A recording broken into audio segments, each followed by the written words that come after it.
The courtroom was silent.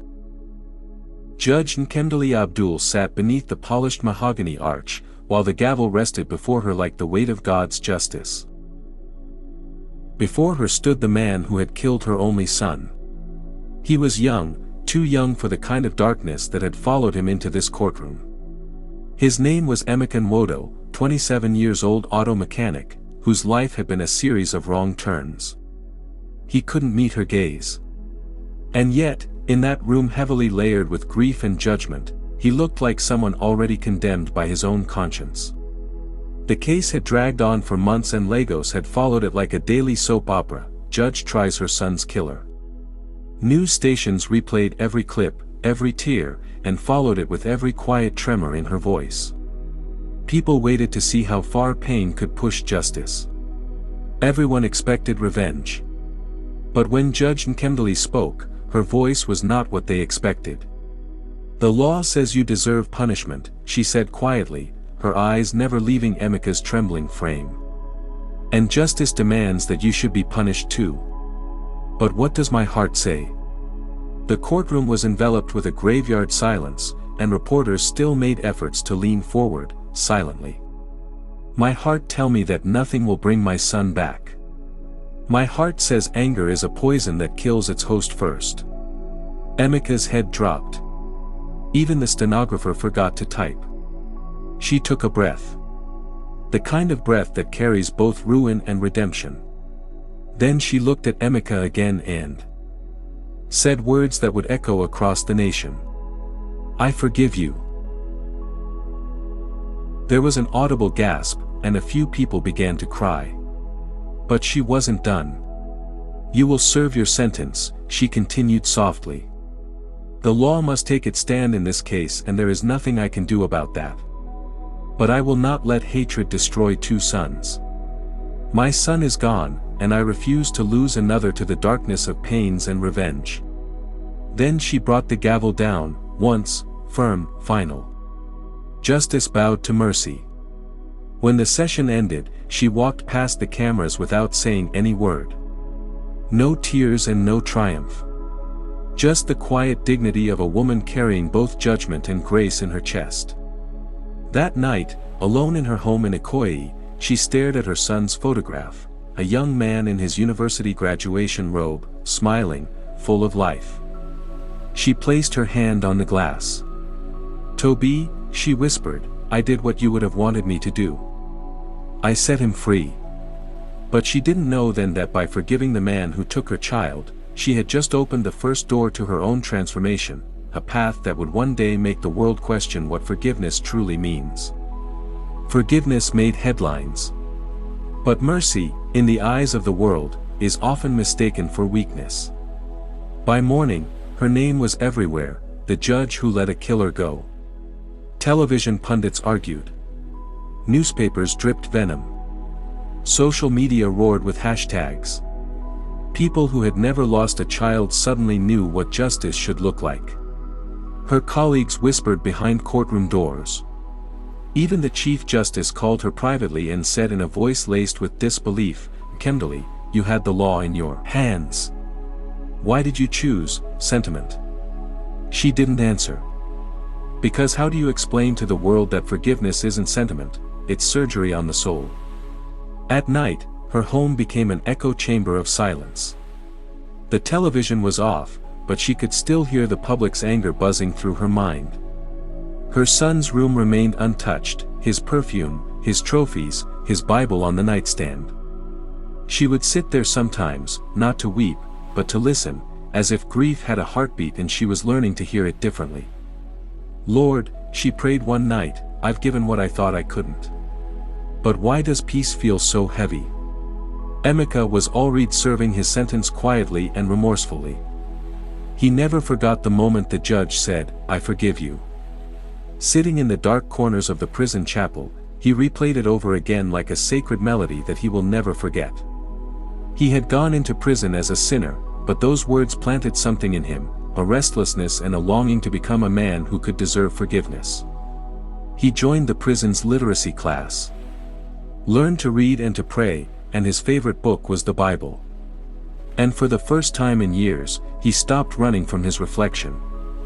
If she can forgive me, he told a fellow inmate, then maybe God hasn't finished with me yet. As years passed, the city forgot, and the noise moved on to other scandals, for other headlines. But for Infidelity, forgiveness remained her daily cross. She started a foundation for victims of violent crime, and named it the Toby Foundation for Second Chances. She would visit prisons and spoke to inmates, and look into their eyes, searching for the same spark of repentance she once saw in the boy who killed her son. And sometimes, when she spoke, her words trembled, not from weakness, but from the holy weight of mercy.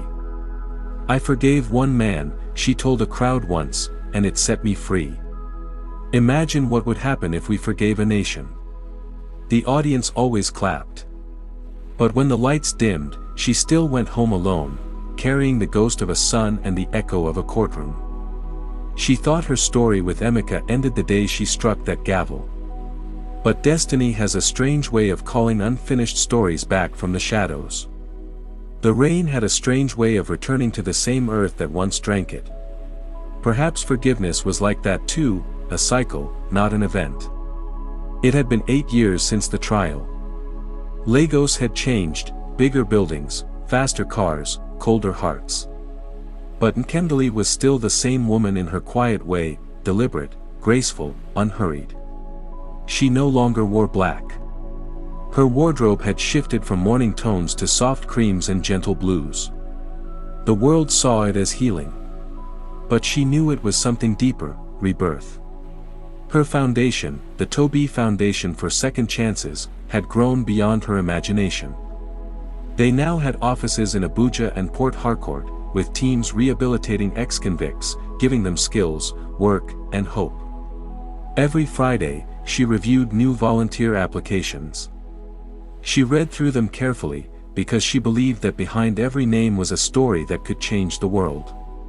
That's when one particular file caught her eye. A man named Emeka Anyura, applying as a literacy coach for newly released inmates. Her breath caught. For a moment. She thought it was a coincidence, until she saw the birth date. The handwriting. The letter. Your words once changed my life, my lord. You said forgiveness is not weakness. You said redemption is possible. I have lived the last 8 years trying to prove you right. I am no longer the man I was. If you'll allow me, I'd like to serve under the foundation you built. Her fingers trembled on the paper. Her eyes blurred with tears, not from pain, but from something even heavier, memory meeting grace. She closed her eyes and leaned back in her chair. The world around her faded. And suddenly, she was back in that courtroom, hearing herself say, I forgive you. The words that once cost her everything had now come full circle. A week later, he came to the office for an interview. She told her assistant to send him in. When the door opened, silence filled the room. He was taller now, leaner. His eyes carried humility, the kind that life beats into a man. He didn't meet her gaze at first. He bowed, voice low. Good afternoon, ma'am. She studied him quietly. You're early. Old habits, ma'am. I spent years waiting for moments that never came. I don't take time for granted anymore. A faint smile crossed her lips. The answer was not rehearsed, it was lived. For 30 minutes, they talked, about literacy, reform, the power of second chances. She noticed he no longer stumbled over his words. The boy who once stood trembling in court now spoke like a man who had wrestled with God and found peace. Why this foundation? She finally asked. He looked straight at her. His eyes held. No fear, only truth. Because your forgiveness gave me a name again. I want to give others that too. Her heart ached, not with pity, but with awe. This was the miracle that forgiveness births when the world isn't watching. She nodded. You'll start next week. He blinked, surprised. Just like that? Just like that, she said softly. Everyone deserves one more chance. That night, she couldn't sleep. She kept replaying his words, "Your forgiveness gave me a name again." She walked to her window and stared into the city lights. Somewhere inside her, something new was stirring, something frightening, yet familiar. Not attraction. Not yet. But the quiet understanding that sometimes love is born, not from desire, but from the echo of shared pain. They worked together for months before either of them said anything that wasn't about the foundation. And even in silence, something unspoken began to grow, fragile, patient, unsure of its own shape. At first, it was respect. He respected her composure, the way she treated every life like a courtroom case that still deserved justice. She respected his humility, the quiet way he swept floors and corrected grammar for boys half his age without ever complaining. There was something poetic in watching him rebuild his life brick by brick, not with arrogance, but with gratitude. Sometimes, she would watch him from her office window as he laughed with the ex-inmates. His laughter had changed, it no longer carried the guilt of a man hiding from himself. It was the sound of a man reborn. One afternoon, the rain began again, that same Lagos rain that had once hidden her tears. Power flickered. The foundation's compound emptied as staff hurried home. But she stayed back, reviewing case files under the dim glow of her desk lamp. He knocked gently on her door.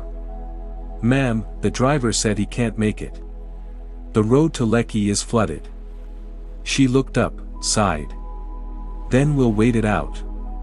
He hesitated. "Would you mind if I brewed tea?" She blinked, half surprised, half amused. "You brew tea?" He smiled faintly. 8 years of making peace with silence teaches a man a few gentle skills. They both laughed softly. The sound felt strange, too warm, too easy. For the first time, the room didn't feel like a courtroom or a charity office. It felt human. They sat across from each other, 2 cups of steaming tea between them. Rain drummed softly against the glass. "Sometimes I still see his face," she said quietly, eyes fixed on the cup. "My son's." He was 21. His laugh filled our house. And then one day, silence took his place. He swallowed hard. "I see him too." She looked up, startled. "In my dreams," he continued. "Every night for years." At first, he looked at me with anger. Then one night, he just smiled. That was the night I began to forgive myself. She said nothing. Tears welled in her eyes, but she didn't hide them. He didn't apologize again. He knew words could not fix a wound already spoken for by grace. The silence between them wasn't heavy anymore. It was holy. She whispered, almost to herself, "Maybe forgiveness isn't about forgetting. Maybe it's about remembering without hate." He nodded. "Then you've forgiven me twice, once in court, and once again tonight." For a long time, neither moved. The rain softened, as if the heavens themselves were listening. Weeks turned into months. They began to work side by side. More often, hosting reform programs, counseling sessions, community talks. Everywhere they went, people whispered. Some called it scandalous. Some called it spiritual madness. But to her, it was obedience, to the same God who once whispered, "Forgive him." To him, it was redemption made flesh, not romance, not pity, but a divine rewriting of his story. Then came the invitation.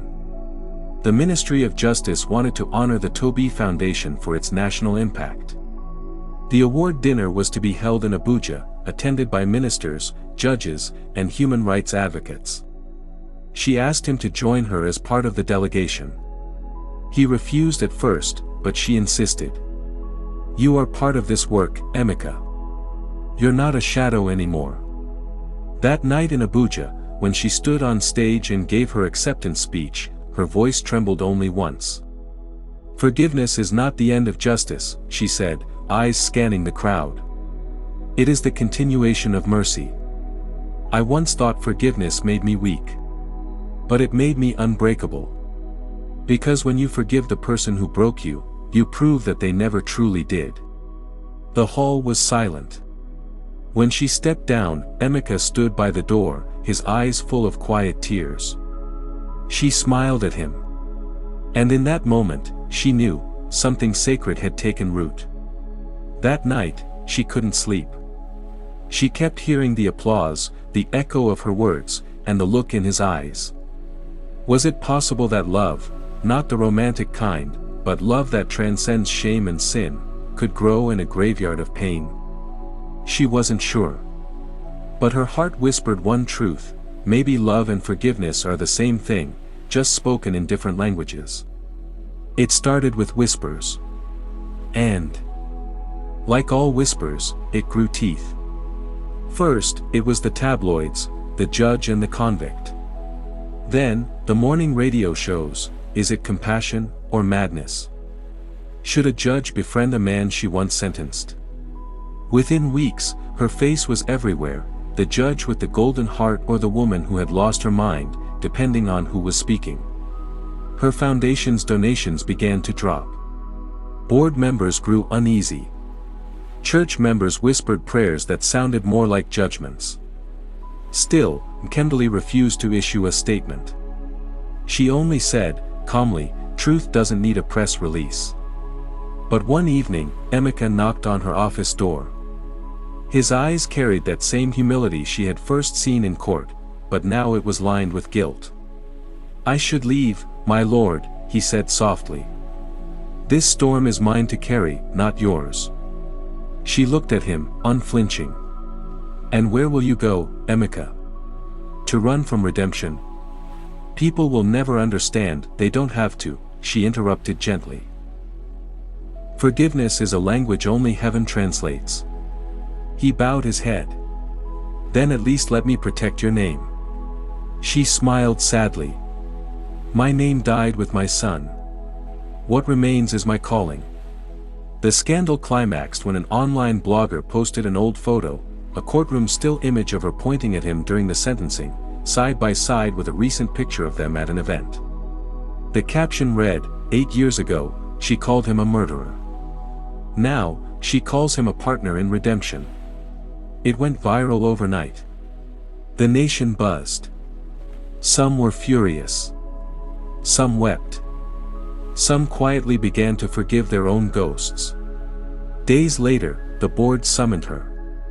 Justice Nkemdali, the chairman began, we respect your service. But this, friendship is damaging the foundation's reputation. We can't keep defending you in the media. She stood, calm but resolute. You built this foundation because I believed in second chances.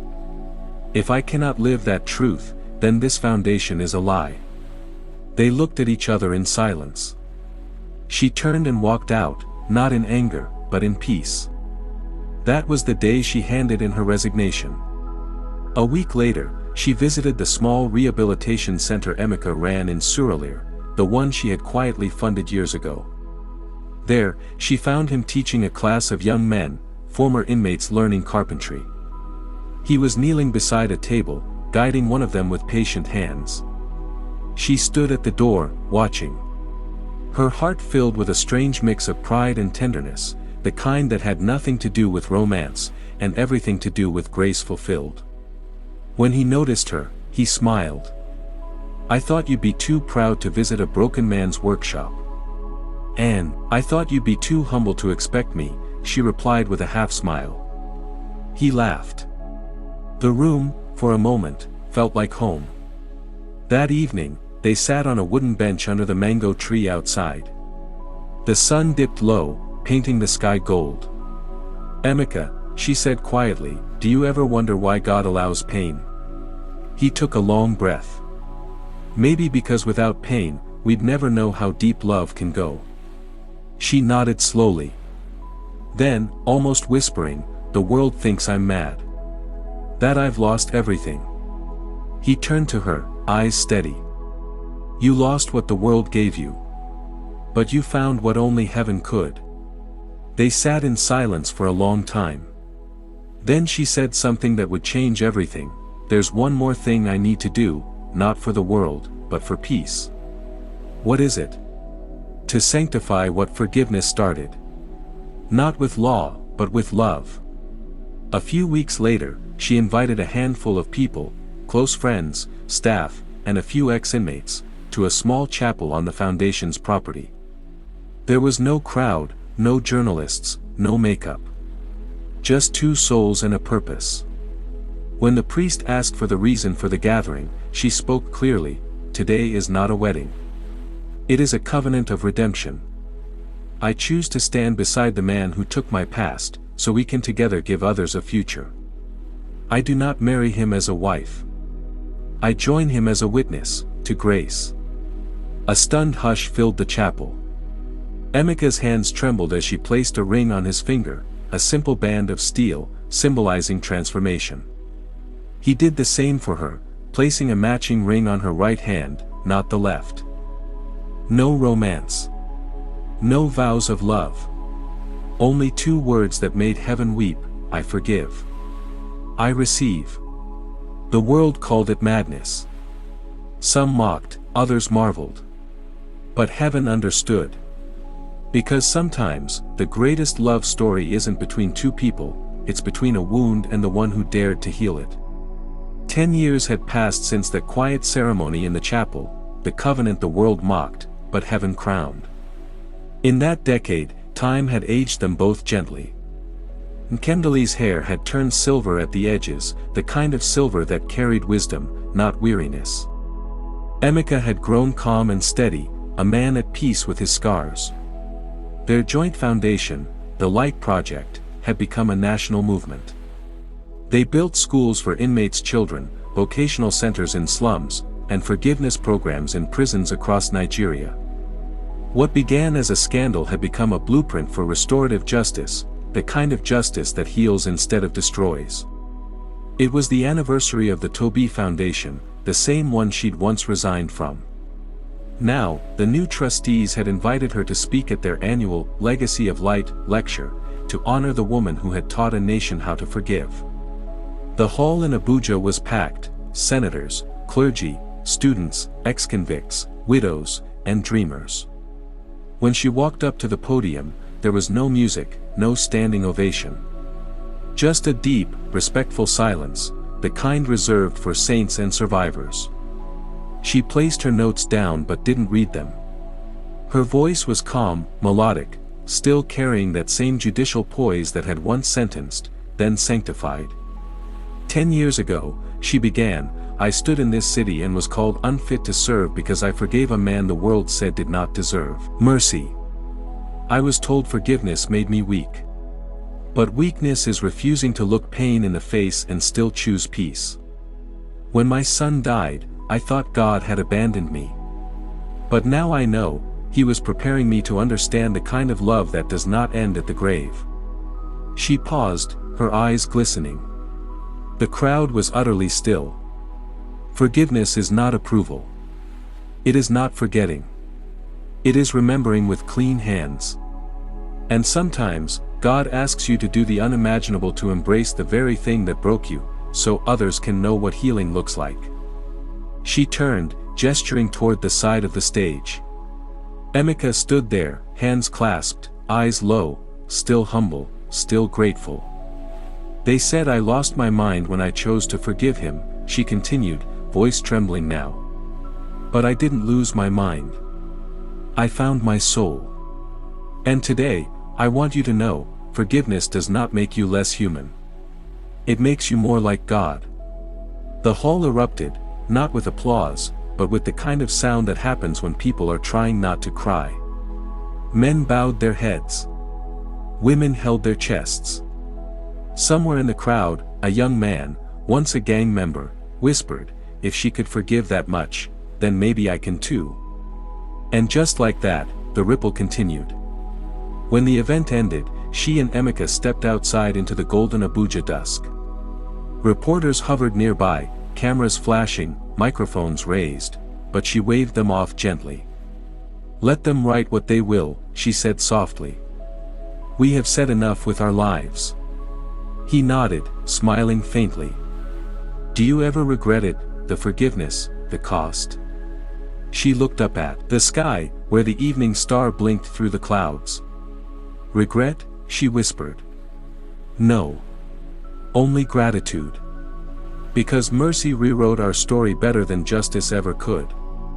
Years later, when both were gone, their story lived on, told in classrooms, churches, and prisons across Nigeria. And on the wall of the Light Project headquarters, engraved in marble, were her final words, words that outlived every scandal, every whisper, every wound. "They called me weak for forgiving, but heaven called me strong."